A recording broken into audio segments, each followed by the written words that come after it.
네, 우리 성도 여러분, 또 이 한 주간 또 글씨를 잘 따라 쓰셨습니까? 주님의 본과 자치를 따르는 진주 지난주의 말씀이었는데, 혹시 그 자취가 본가를 떠나서 자취 이걸 얘기하는 건 아니고요. 네, 우리 특히 까다로운 사람 만나서 고생하시는 분들 또 이 말씀으로 또 해석할 힘을 얻고 또 은혜 받으시기에 축원합니다. 요즘에 좀 세계가 많이 불안정합니다. 트럼프 대통령은 미국 안에서도 그렇고 밖에서도 그렇고 지금 하고 싶은 대로 다 하고 있는 것 같습니다.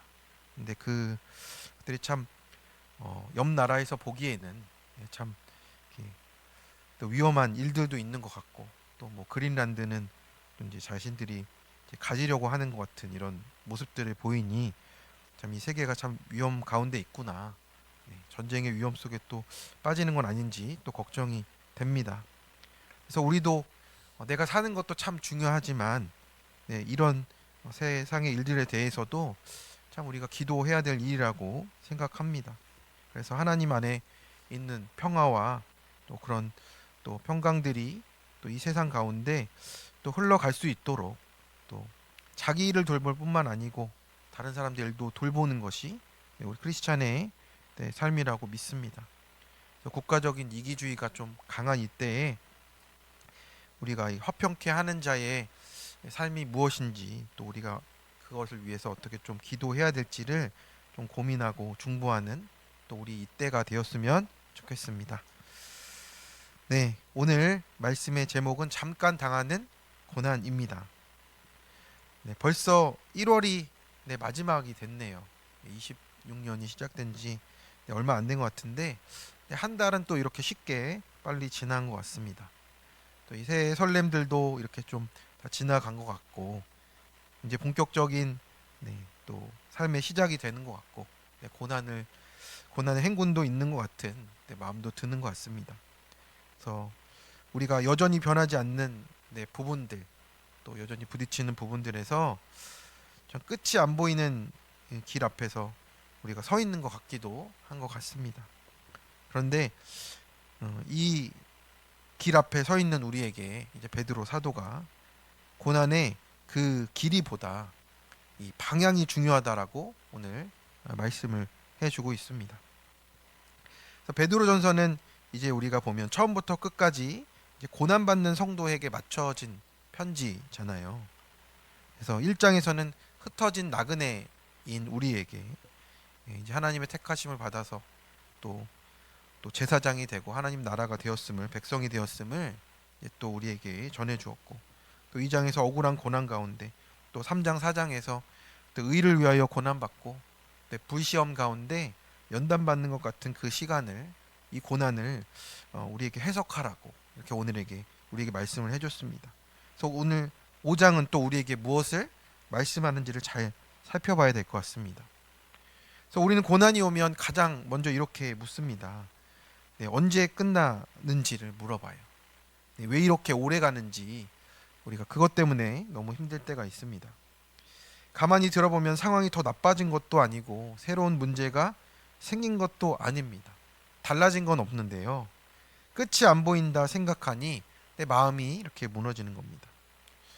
저도 군대에서 행군할 때 제일 힘들었던 때가 언제였냐 물어보면 먼 길을 간다. 이런 것보다는 이 안 가본 행군길을 갈 때가 제일 힘들었어요. 언제 끝날지 모르니까. 그게 너무 어려웠습니다. 그래서 가면은 끝나는 건가 이런 생각하며 계속 걸어갔는데 참 그때가 어려웠던 기억이 납니다. 그래서 우리는 보통 고난이 세서 힘들다라고 하는 것도 있겠지만 실제로는 이제 언제 끝날지 모를 때가 더 우리에게 이렇게 절망적인 시간으로 다가올 때가 있어요.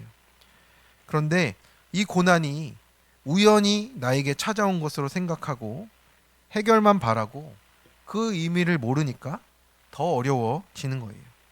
그래서 성경은 우리에게 고난의 기간과 그 뜻을 알지 못하는 우리에게 이제 살 길을 알려주고 있습니다. 그래서 고난을 해석하며 가라는 거예요. 그래서 우리 인생이 해석되며 가는 길로 갈 때, 네, 그 길에서 힘을 얻을 수가 있는 겁니다.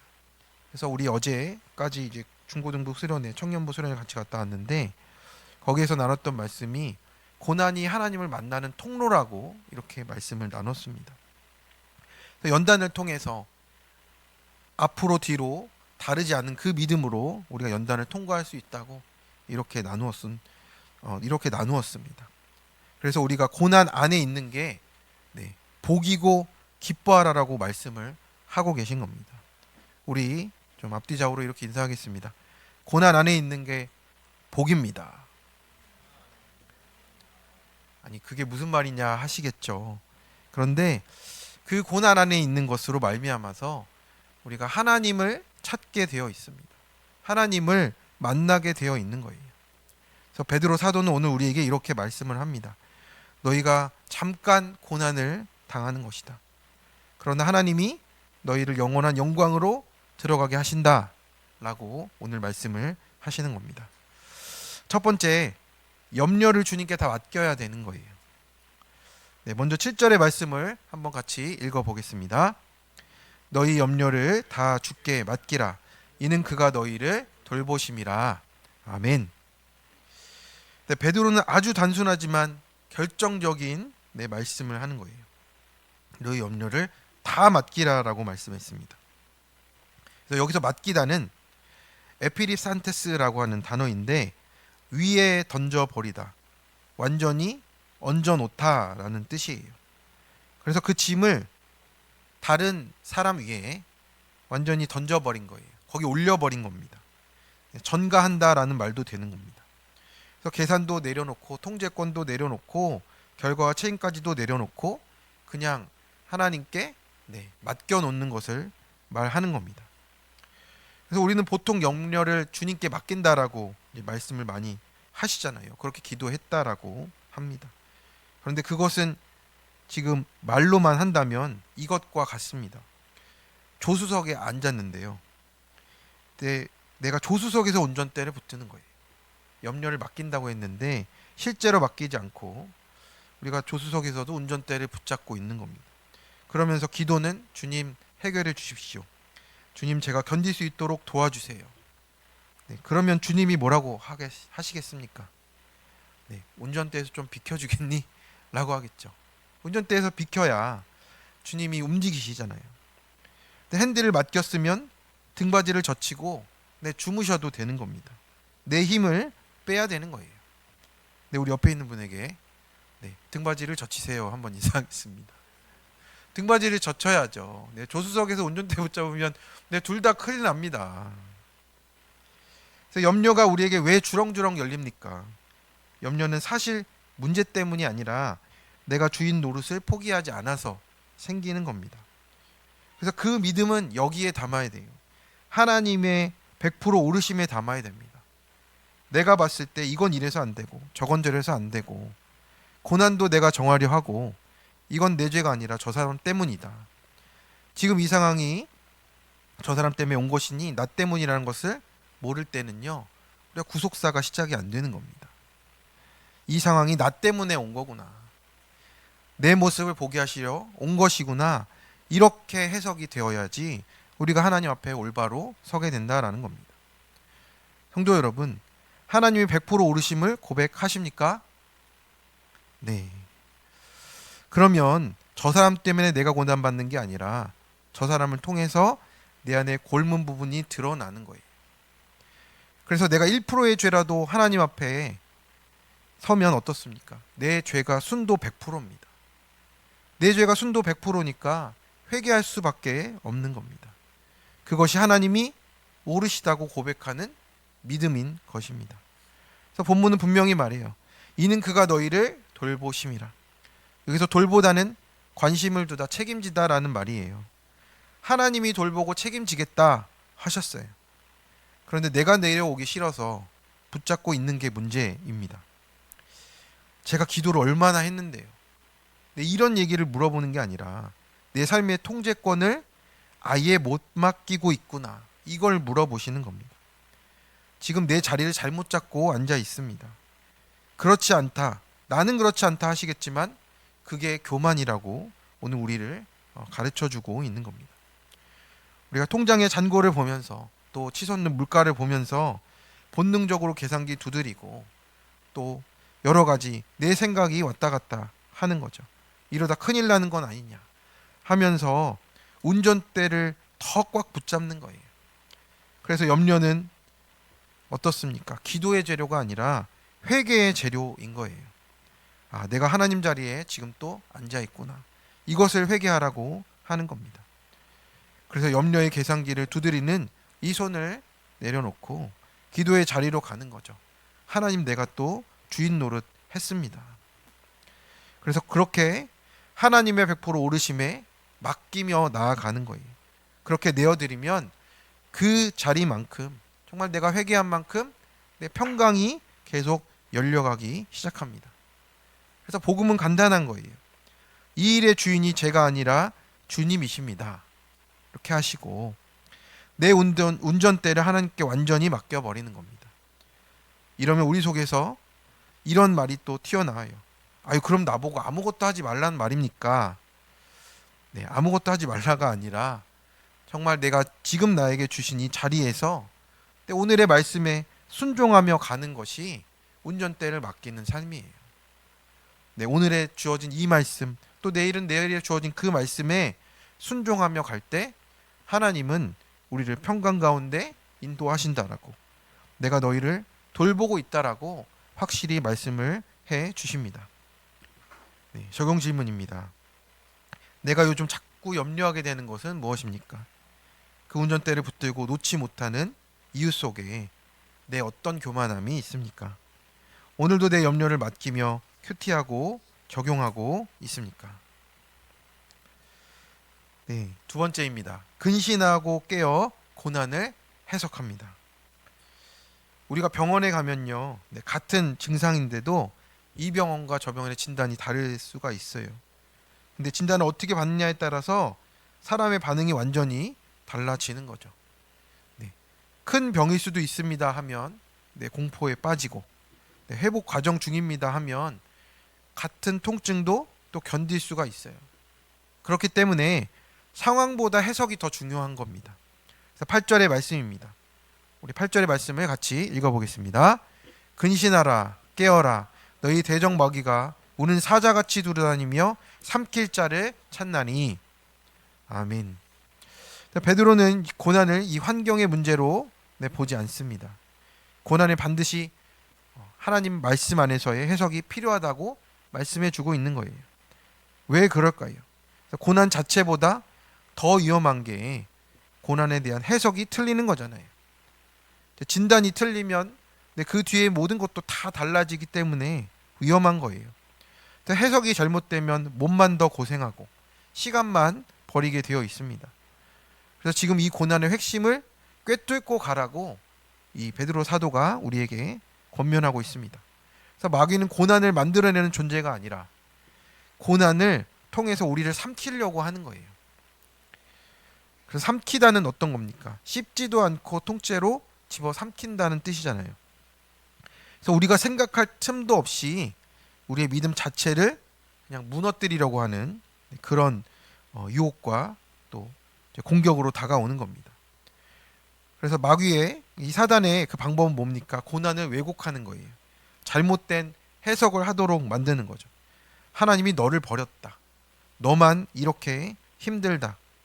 이런 고생 의미 없고 원래 안 해도 되는 거다. 우연히 온 사건이니 빨리 해결만 해라. 이게 지금 우리에게 들려주는 사단의 속임수인 겁니다. 이것이 아닙니다.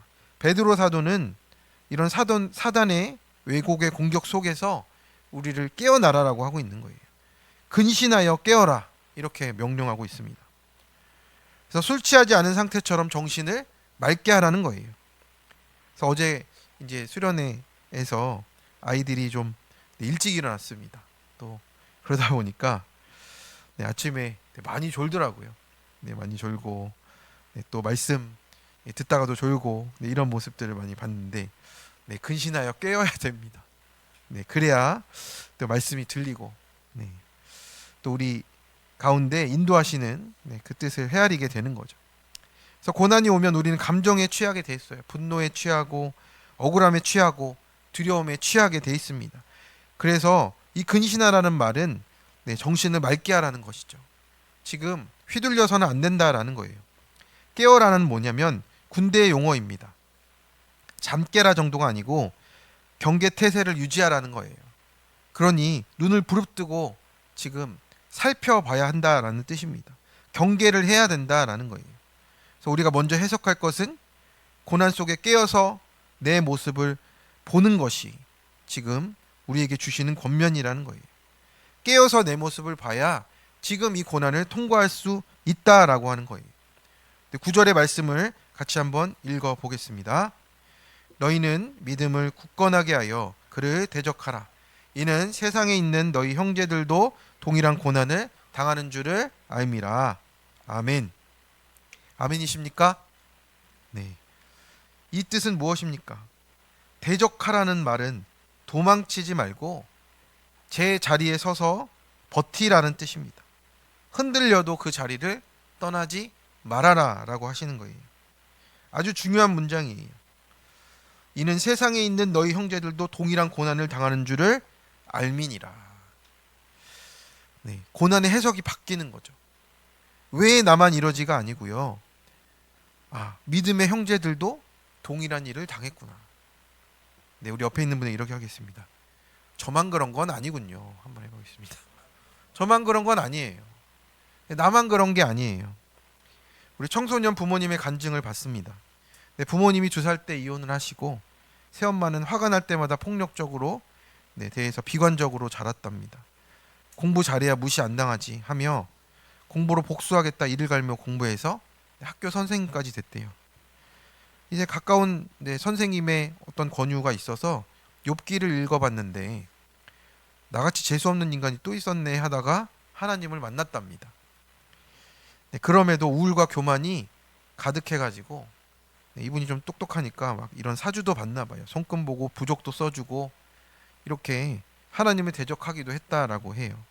근데 그때마다 하나님은 포기하지 않으시고 믿는 사람들을 붙여줘서 주님의 사랑을 부정하지 못하도록 이렇게 인도해 주셨습니다. 그래도 순간적인 즐거움을 따라 이렇게 헤맸는데 이제 올해 이제 부장교사를 학교에서 맡게 됐고 이제 교회 청소년부에서는 이제 교사로 이렇게 부르심을 받아서 섬기기 시작했답니다. 그리고 또 이제 소그룹의 리더로 섬기게 되니까 이제 도파민만 찾아서 헤매던 그 삶을 이제는 좀 내려놨습니다. 도파민만 쫓았더니 자기에게 남은 것은 우울함과 염려밖에 없었대요.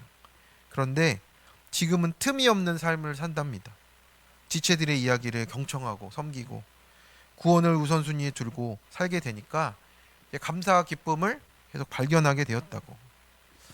여러분, 우리 삶 속에 지금 우울과 염려만 가득하다면, 또 지금 감사와 기쁨이 없다면요, 지금 이 공동체 안으로 더 들어와야 되실 때라고 믿습니다. 왜냐하면 우리가 찾는 것 안에서 지금까지 찾아봤는데 없었잖아요. 감사와 기쁨이 없었습니다. 지금 내 삶에 부딪히고 있는 이 모습이 내 삶의 결론으로 지금 다가온 거잖아요. 완전 끝은 아닙니다만 우리가 그 자리에서 이제는 감사와 기쁨의 자리로 나오라고, 주님 안에 있는 그 자리로 나오라고 오늘 우리에게 말씀을 하십니다. 그래서 마귀는 우리의 해석을 틀리게 해서 스스로 무너지라고 하는 겁니다. 그런데 우리가 하나님 안에서 해석하기 시작하면 달라지는 겁니다.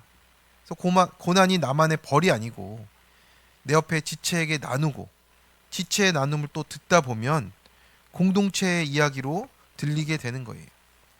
그때 이 고난을 지나는 견디는 힘이 생겨나기 시작하는 겁니다. 그리고 10절은 우리의 베드로 전서의 전체를 꿰뚫어보는 강력한 결론을 우리에게 전해주는 겁니다. 우리 10절에서 11절을 다 같이 한번 읽어보겠습니다. 모든 은혜의 하나님 곧 그리스도 안에서 너희를 부르사 자기의 영원한 영광에 들어가게 하신 이가 잠깐 고난을 당한 너희를 친히 온전하게 하시며 굳건하게 하시며 강하게 하시며 털을 견고하게 하시리라. 권능이 셋에 무궁하도록 그에게 있을지어다. 아멘. 성도 여러분, 지금 하나님의 이름이 무엇이라 나옵니까? 모든 은혜의 하나님이라고 하고 있어요. 하나님을 부르는데 모든 은혜의 하나님을 우리가 찾고 있는 겁니다. 우리의 삶의 모든 내용이 은혜 안에 담겨 있다라고 말하는 거잖아요. 근데 지금은 은혜같이 보이지 않아서 하나님 이게 어떻게 된 겁니까? 하는 게 우리인데, 여기서 주어는 항상 하나님이신 거예요.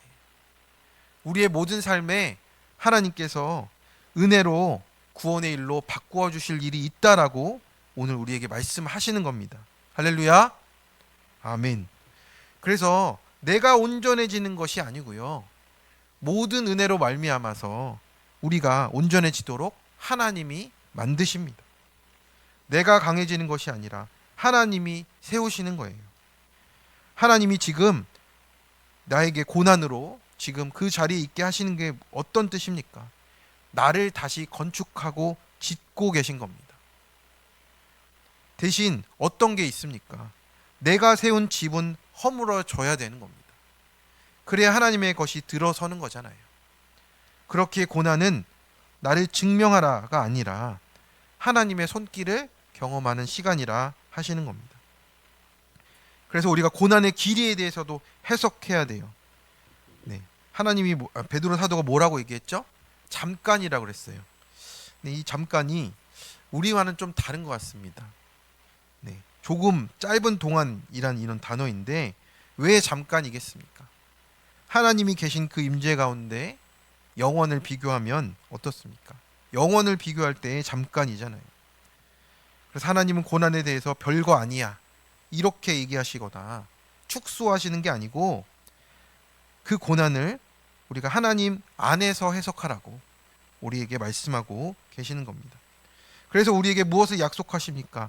온전하게, 네, 부러진 것을 맞추고 정비하게 하시고, 굳건하게 흔들리지 않게 지지해 주시고, 강하게 힘을 공급해 주시고, 털을 견고하게 기초를 놓으시겠다라는 거예요. 지금 내 믿음의 집의 기초 공사를 제대로 하고 계신 겁니다. 땅을 파야 되고 그곳에 기초를 놔야 되고 정비해서 맞춰야 하고 흔들리지 않도록 지어야 하기 때문에 지금 기초 공사를 하고 계신 겁니다. 저도 그랬습니다. 아내와의 사건이 다가와서 저도 참 부러졌고 또 흔들렸고, 네, 힘이 없어서 무기력해졌고 터가 견고하지 못해서, 네, 무너졌습니다.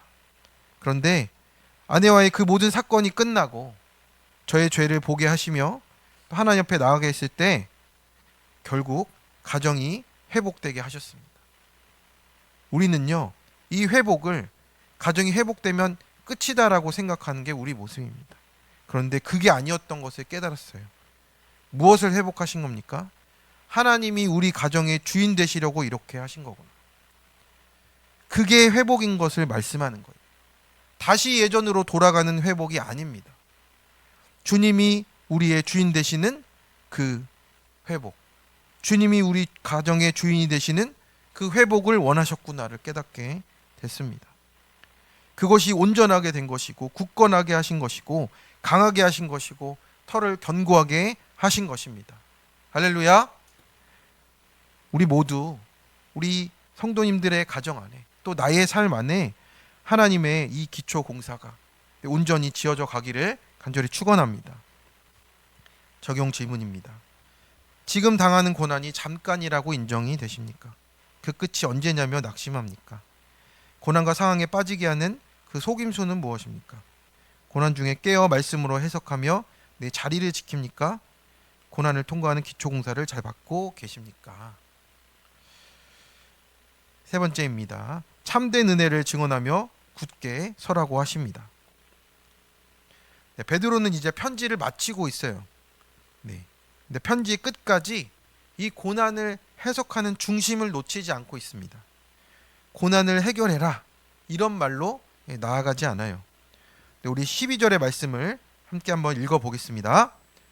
내가 신실한 형제로 아는 실로아노로 말미암아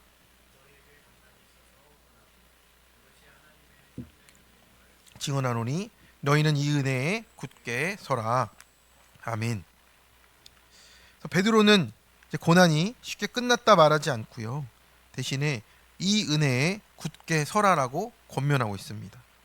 그래서 우리는 모든 게 잘 되고 결과적으로 좋아야 은혜라고 이제 얘기하고 싶습니다.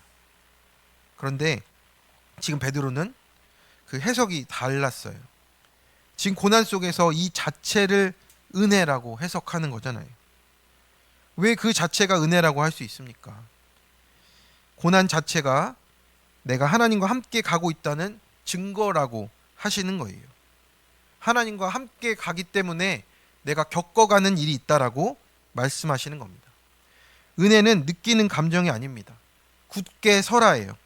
자리를 지키라는 명령입니다. 고난 속에 내가 지켜야 할 것은 기분이 아니라 자리라는 거죠. 하나님과 함께 증언과 공동체와 함께 굳게 서 있는 것을 말하는 겁니다. 그래서 큰 사고를 겪은 사람들이 나중에 물어보면 이런 말을 많이 한답니다. 이제 무슨 일이 있었는지 기억하기보다 옆에 누가 있었나가 더 기억이 된대요. 그래서 고난의 끝에 남는 것은요, 사건이 아니라 관계라는 겁니다. 그 일들이 주님과 함께한 시간으로 새겨지는 겁니다.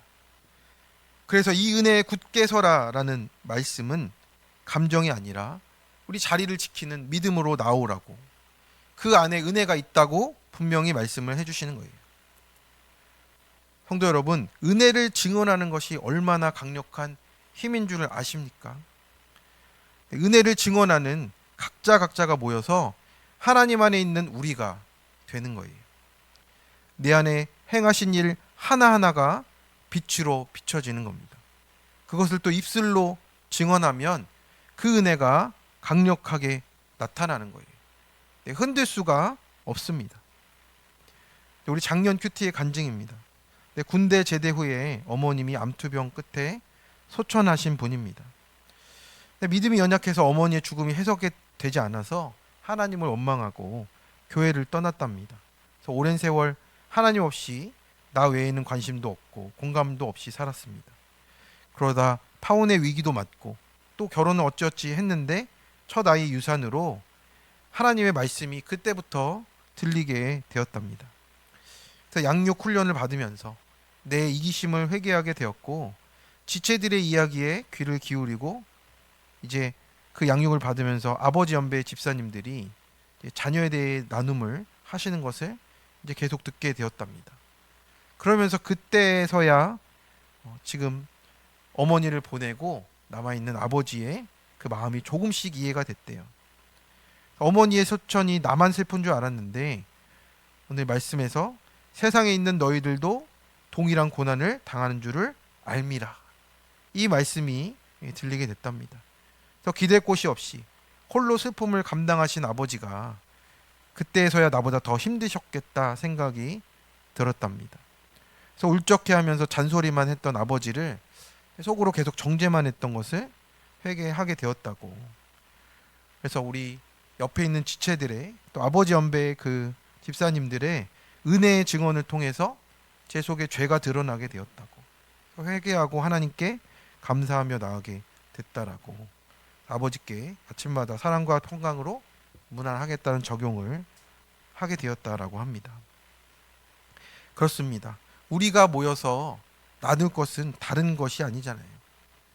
예수님이 우리를 살리신 그 일을 입술로 증언하는 그 은혜의 증언이 있으면 결국에 우리가 믿음 안에서 우리가 되어집니다. 그래서 저도 우리들 교회에 있을 때 참 신기한 것은 뭐였냐면 신천지가 들어와도 내 목장을 깰 수가 없는 거예요. 왜냐하면 내재 보고 얘기를 해야 되니까. 근데 다른 교회들은 뭐 교리 가지고 얘기하다 뭐 이렇게 돼 보면 이렇게 또 빠져들어 가는데 죄 고백하는 공동체는 건드리지도 못합니다. 근데 자기 속에 있는 걸 얘기해야 되니까 결국에는 신천지다 밝히고 또 그냥 나가고 이렇게 되는 거예요. 코로나 때도 건들지 못하더라고요. 코로나 때도 그 모습으로 또 내 죄 보며 고백하며 줌으로 살아갔습니다. 우리 또 부르신 교회도 그렇잖아요. 내 죄 보는 모습으로 또 그 어려운 시기들을 또 견뎌왔던 것을 또 생각하게 됩니다. 그래서 우리 베드로는 어떻습니까? 마지막까지 이 공동체의 이름들을 하나하나씩 부르면서 그들을 챙기고 있습니다. 13절의 말씀입니다. 한번 읽어보겠습니다. 택하심을 함께 받은 바벨론에 있는 교회가 너에게 문안하고 내 아들 마가도 그리하느니라. 그래서 고난 당하는 우리가 하나님께 택하심 받은 자들이고 혼자가 아니라는 것을 상기시키고 있습니다. 택하심을 함께 받은 바벨론에 있는 교회, 실루아노, 마가 이런 사람들을 얘기하는 거죠. 그런데 좀 특이하지 않습니까? 왜 바벨론이라고 했을까? 지금 바벨론이란 지명이 아니잖아요. 지금 로마에 있는 이 성도들에게 이 편지를 보낸 것인데 로마라고 안 부르고 바벨론이라고 부른 이유가 있습니다. 지금 우리가 사는 자리 자체가 바벨론 속에 있다라는 거죠. 늘 구약과 이 성경 속에서 말하는 바벨론은 어떤 것입니까? 하나님을 대적하여 세워진 세상을 뜻하는 것이잖아요. 그런데 하나님은 그 세상을 피해서 교회를 세우지 않았습니다. 그 세상 한가운데 교회를 세워주시고 살아있어서 그 인사가 오가고 사랑이 흘러가고 평강이 흘러가는 교회로 세우시는 겁니다. 그래서 우리가 고난 가운데서도 그것이 끊어지지 않고 택하심 받은 하나님의 백성으로 살아가는 증거로 나타나게 되어 있습니다. 그래서 그 고난의 자리에서 가장 위험한 게 고립이에요. 십자가 이후에 남은 것은 도망친 제자들이 아니고 다시 모인 공동체가 되는 겁니다. 고난은 우리를 흩뜨려뜨리는 것 같지만 하나님께서는 그 자리에 증언하는 지체와 교회를 남겨주십니다. 그렇게 남겨주셔서 지금 이 자리가, 지금 우리가 하나님과 함께 살아가는 이 삶의 자리가 은혜임을 증언하고 나도 지체도 공동체도 서로를 굳게 세워가라고 말씀해 주시고 있습니다. 그래서 우리 14절의 말씀입니다. 우리 같이 한번 읽어보도록 하겠습니다. 너희는 사랑의 입맞춤으로 서로 문안하라. 그리스도 안에 있는 너희 모든 이에게 평강이 있을지어다. 아멘. 네, 아멘이십니까? 네. 우리가 사랑의 입맞춤으로 이렇게 문안하라고 하고 있어요. 그러니까 요즘 같으면 우리 또 한국 정서에서는 그게 이해가 안 가지만 유럽이나 이런 데 가면 이제 양쪽 볼에 이렇게 뽀뽀하고 인사하기도 하잖아요. 근데 이것은 원래 그냥 문화적인 것만은 아니고 이 고백은 무엇입니까? 우리는 같은 형제다라는 고백을 한 거예요. 그래서 당시 그 로마 사회에서 성도들은 사회적인 외톨이가 됐어요. 직장에 쫓겨나고 가족에게 버림받고 이웃에게 감시당했어요. 그런데 베드로는 그들에게 서로 입맞추라고 하면서 이게 에티켓 같이 하라는 게 아니라 세상이 너희를 거부해도 여기에 오면 너희가 살아날 수 있다. 너희를 환대하는 진짜 가족이 있다라고 우리에게 말씀해 주시는 겁니다. 그렇게 고난은 우리를 고립시키려고 하지만요. 복음은 우리를 또 믿음 안에서 밀착시켜 주는 거예요. 세상 사람들은 이제 바벨론의 명품백과 바벨론의 아파트와 자기의 성공과 지금 자기가 이룬 지위를 자랑하고 높은 것을 자랑하려 하겠지만 우리는 무엇을 나눕니까? 내가 이번 주에 이런 고난을 당했는데 하나님이 이렇게 해석해 주셨어. 이게 복인 줄로 믿습니다. 그 삶이 하나님께서 붙드시는 삶이라고 말씀하십니다. 성도 여러분, 사자가 사냥할 때 가장 먼저 하는 일이 뭡니까? 무리에서 한 마리를 떼어 놓는 거예요. 그래서 혼자 있으면 그 남아있는 그 동물만 이제 잡아서 삼켜 먹는 거죠. 사단도 마찬가지입니다. 우리가 고난을 주어서 공동체 밖으로, 은혜 자리 밖으로 끌어내서 나 혼자만 죽을 것 같다, 이런 고립감에 빠지게 할 수도 있어요. 그런데 그럴 때 우리가 해야 될 일이 무엇입니까? 서로의 손을 맞잡고 또 입맞추며 확인하는 거예요. 집사님 혼자가 아닙니다. 우리 함께 바벨론을 통과하고 있습니다. 이것이 마귀를 대적하는 가장 강력한 수비라고 오늘 말씀을 주시는 겁니다. 그래서 옆에 있는 이 지체가 어떤 존재입니까?